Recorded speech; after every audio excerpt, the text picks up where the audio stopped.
Muchísimas gracias, que esté muy bien. Buenas tardes. Bueno, y acá en el estudio les comento que el gobierno presentó la estrategia para poder hacer un mayor fortalecimiento a la gestión de los incendios forestales, y este plan contempla, por ejemplo, la persecución penal de quienes sean responsables de iniciar un siniestro de este tipo. Vamos a conversar de esta nueva estrategia. Nos acompaña Luis Carrasco, que es el director de Prevención de Riesgos de la Universidad Tecnológica Metropolitana. Muchísimas gracias por acompañarnos. Bienvenido. Gracias. Y un tema del cual se habló, bueno, muchísimo el año pasado, sobre todo durante la temporada o lo que estaba absolutamente fuera de los planes, que fueron los incendios forestales del año pasado, pero además también tenemos un hecho bien dramático que se está viviendo por estas horas en Estados Unidos. ¿Qué le parece el énfasis y sobre todo el tema de los aportes que se van a hacer? Porque la presidenta dice, lo que aquí esperamos es estar mejor preparado de lo que estuvimos el año pasado. ¿Se va a estar más preparado? Bueno, yo creo que una cosa importante es que se haya tomado esto como un tema de Estado, que el gobierno realmente encabece una estrategia sobre un tema que es grave. O sea, aquí no estamos hablando de un incendio común y corriente, y efectivamente lo que dices tú en términos de Estados Unidos, Canadá, Australia, nos están dando los indicios del tema del cambio climático, que muchas veces, aunque se tienen medios, estos incendios son tan voraces que destruyen muchas hectáreas y destruyen muchas casas. Por lo tanto, eso significa que ante un problema complejo hay que tener una estrategia de tipo complejo. Entonces, eso significa ya establecer ciertos nexos que antes no se tenían, comunicaciones más estrechas, un trabajo mancomunado para poder enfrentar los incendios. Especialmente yo diría que en el primer eje que plantean, que tiene que ver con un ataque rápido, es un tema fundamental. Pensemos que el fuego siempre aumenta de forma geométrica, por lo tanto, mientras más rápido sea el ataque, el aviso y el ataque es fundamental para parar un fuego. Entonces ahí hay una cuestión muy importante. También se le está dando gran énfasis al tema de la prevención. Y ese es otro tema. Aquí hay que evitar los incendios. Y nos dimos cuenta esta última vez, ¿cierto?, en el verano 2017, que hubo incendios, errores no forzados por empresas que estaban haciendo otro tipo de trabajo y que finalmente desembocaron en grandes incendios que no pudimos parar. Entonces, esos dos temas que me parecen muy fundamentales, una coordinación tal que haga el ataque rápido, y por otro lado el tema de la prevención. Ahora, cuando hablamos de duplicar o aumentar considerablemente el tema de las horas de vuelo, además también de la cantidad de aviones disponibles, y sumarle, por ejemplo, ciertas alianzas con la FACH, porque tanto se habló de esto, de toda nuestra capacidad militar, ¿por qué no se utilizaba, por ejemplo, para poder combatir los incendios? Ese foco ¿puede generar sustancialmente una diferencia en lo ocurrido el año pasado?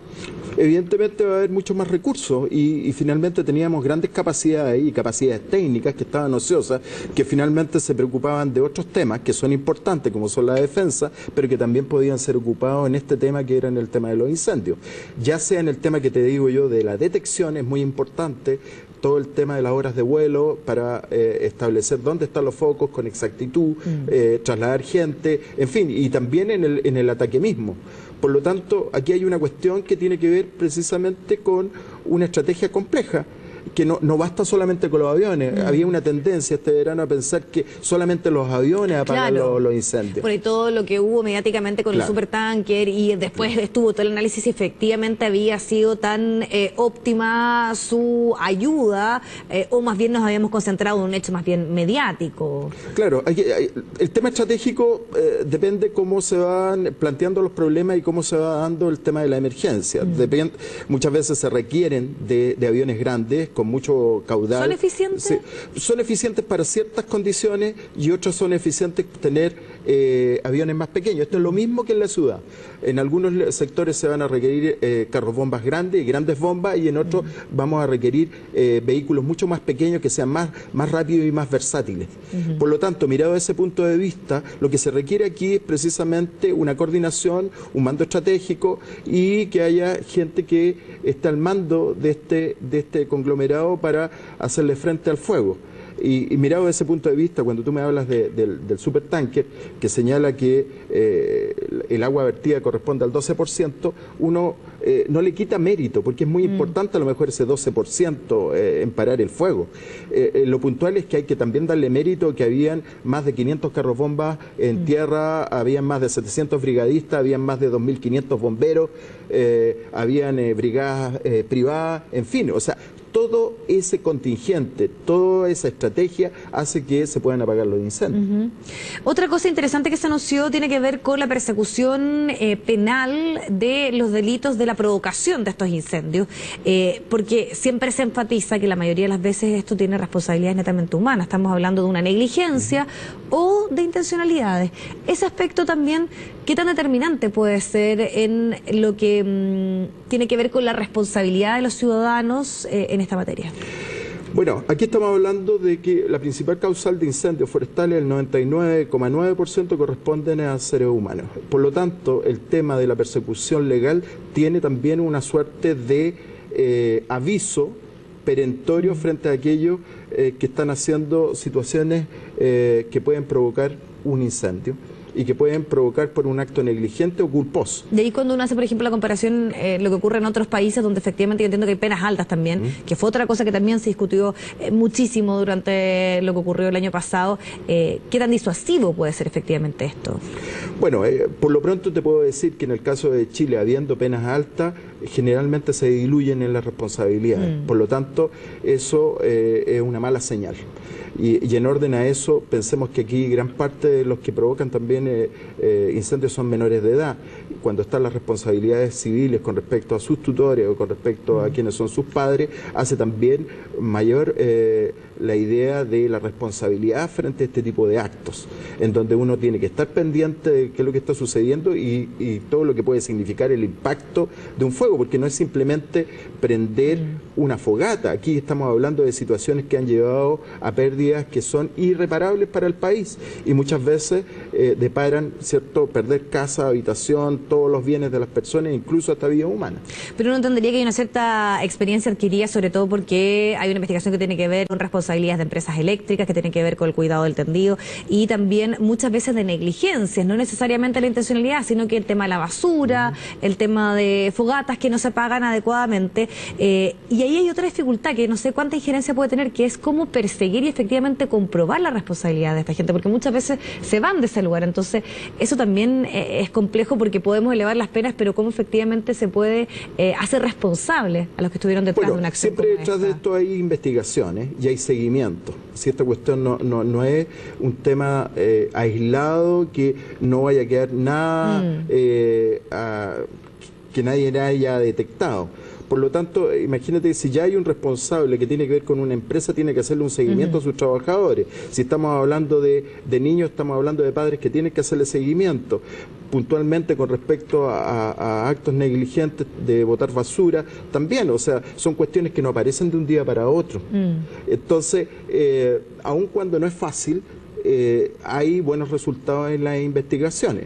O sea, un aspecto claro es precisamente que a partir de estos grandes incendios uno sepa desde dónde comienzan, dónde siguen, incluso uno pueda hasta descartar el tema de la intencionalidad, porque la intencionalidad tiene elementos que son extras, como son acelerantes, como son lugares de incendio irregulares, claro. En fin, entonces aun cuando es difícil, esta señal es una buena señal con respecto a que es un tema complejo, pero que tenemos que responsabilizarnos.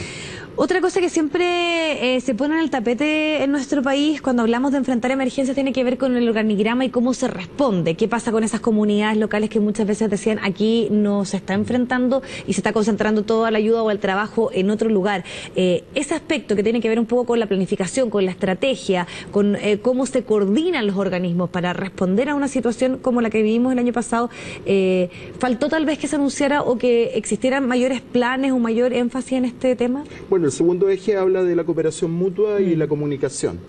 tanto gobierno central, municipalidades, gobiernos centrales, municipalidades, empresa privada e incluso la comunidad con respecto a las autoridades para dar la información. Quienes mejores pueden entregar señales de dónde está pasando algo, dónde se está produciendo un fuego o alguien está incendiando, son precisamente la gente. Sí, son claro. miles de ojos que están ahí observando lo que está sucediendo.